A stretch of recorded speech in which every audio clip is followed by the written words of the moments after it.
জানাজার নামাজ পড়া তারপরে নামাজ শেষ করে দাফন করে তারপরে বিড়িটা ধরায়, গল্প করে হাসে, জানাজার নামাজে খাড়ায় তামাশা করে, এক বন্ধু আরেক বন্ধুরে গুতা দেয়।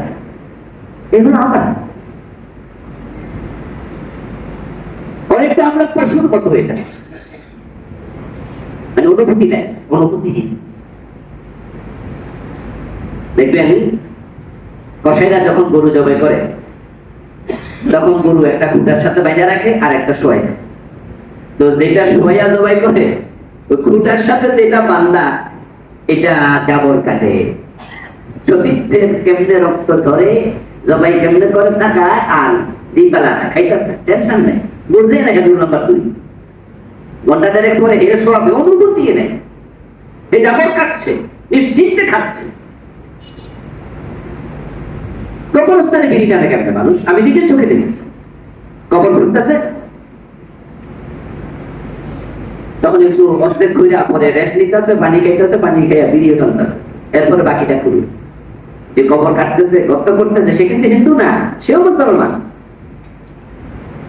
অন্যের কবর করে নিজের কবরে সিল দেয় নেই। ওই গরু যেমন যেমন কাটে আমরাও যেমন কাটছি।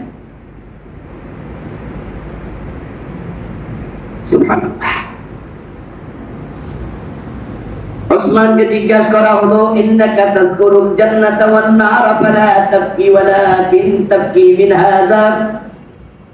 ওসমান, আপনি জান্নাতের আলোচনা করেন, জাহান্নামের আলোচনা করেন, এভাবে কাটতে দেখি না, কিন্তু কবরের কাছে আসলে এত কেন কাঁদেন? ওসমান ইবনে আফফান রাদিয়াল্লাহু তাআলা আনহু জবাব দেন, সামিতুন নাবিয়্যা সাল্লাল্লাহু আলাইহি ওয়াসাল্লাম ইয়াকুল ইন্না হাযাল কবরা আউয়ালু মানজিলিন মিন মানাজিলিল আখিরাহ ফামান নাজা মিনহু ফামা বা'দাহু আইসারু মিনহু ওয়া মান লাম ইয়ানজু মিনহু ফামা বা'দাহু আশাদ্দু মিনহু।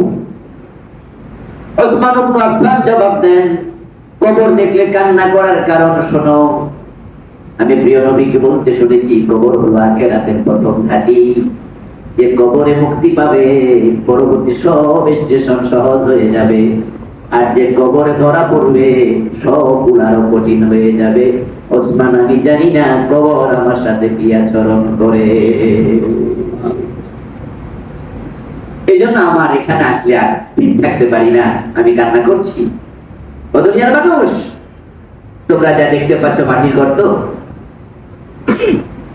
2-4 দিন পরে 10 দিন পরে লাশ তুলে দেখো যে লাশ আগের মতো অবিকৃত আছে, হয়তো কিছুটা পচে টচে গেছে আর কি, কিন্তু হাত পা কন্ডনাসিকা সবই এজেজুয়েল আছে। আবার অনেকের তো 6 মাস পরে গেল লাশ আগের মতোই পাওয়া যায়, 2 বছর পরও নাকি লাশ অবিকৃত, এমন ঘটনাও পাওয়া যায়। ওই কবরে তোমরা জান্নাতের টুকরো দেখোনি, ফুল বাগানও পাও নাই, কবরে আগুনও পাও নাই, তো তোমরা ভাবছো কবরের আযাব কিছু নাই?